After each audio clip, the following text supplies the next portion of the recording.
मेधा शुरू से ही पढ़ने में होशियार और मेधावी छात्रा थी। अच्छी पढ़ाई के बाद अच्छा कॉलेज सिलेक्शन और फिर बहुत अच्छी जॉब। तूने तो मेरा नाम रोशन कर दिया मेधा।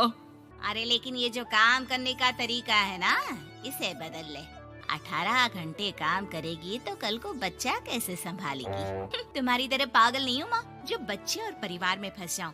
मैं तो जिंदगी खुल कर जीऊंगी।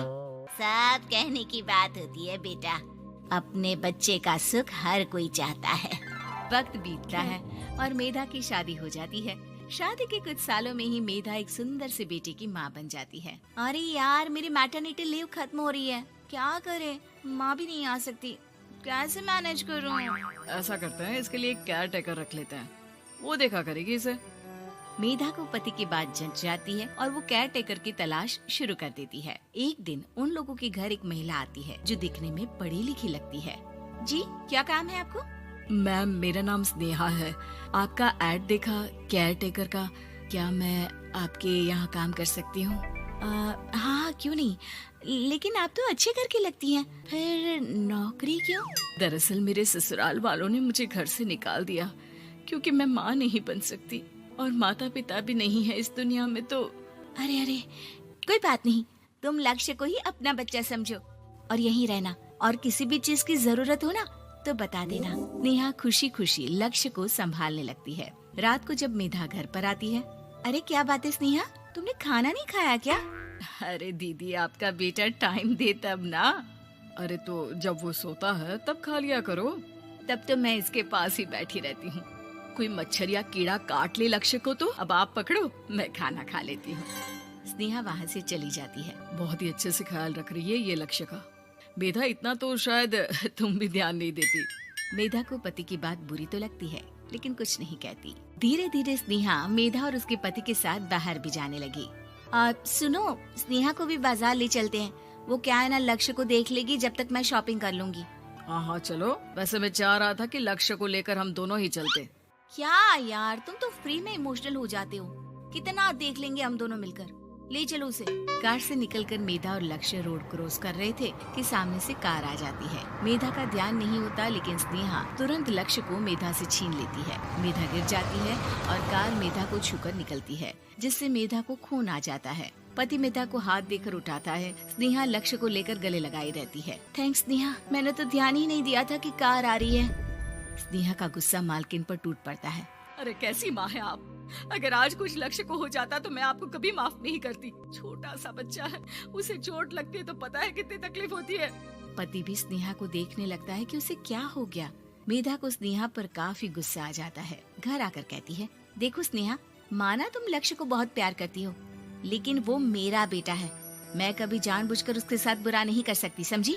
मुझे माफ कर दीजिए, मैं लक्ष्य को लेकर कुछ ज्यादा ही सेंसिटिव हो चुकी हूँ।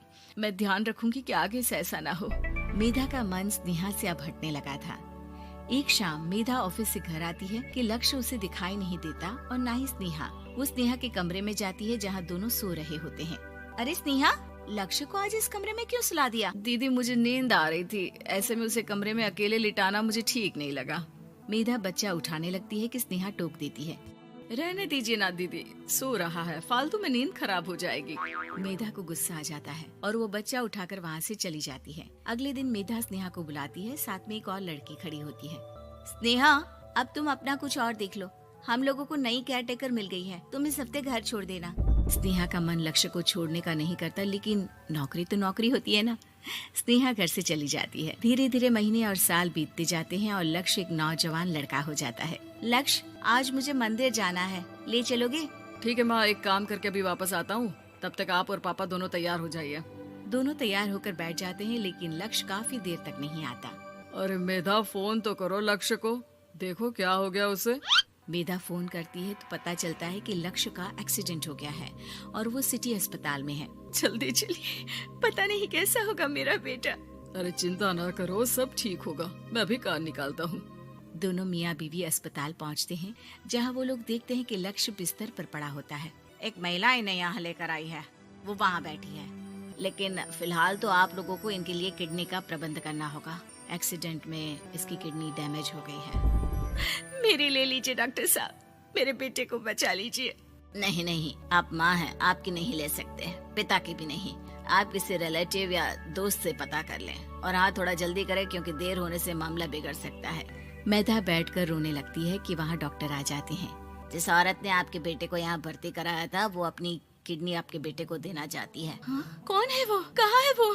तभी वहाँ स्नेहा आ जाती है। स्नेहा तुम? मैं लक्ष्य को पहचान नहीं पाई थी, लेकिन आप लोगों को देखकर समझ गई कि ये लक्ष्य है, इसलिए वापस आ गई। मैं अपनी किडनी आपके बेटे को देना चाहती हूँ। मेरी अपनी तो कोई औलाद नहीं, लेकिन लक्ष्य में मैंने हमेशा अपना बच्चा देखा। तुम धन्य हो स्नेहा, जो इतने साल में भी लक्ष्य को भूल नहीं पाई। सही मामले में तो वो तुम्हारा ही बच्चा होगा, क्योंकि जन्म भले ही मैंने दिया हो, लेकिन आज तुम उसकी जिंदगी बचा रही हो।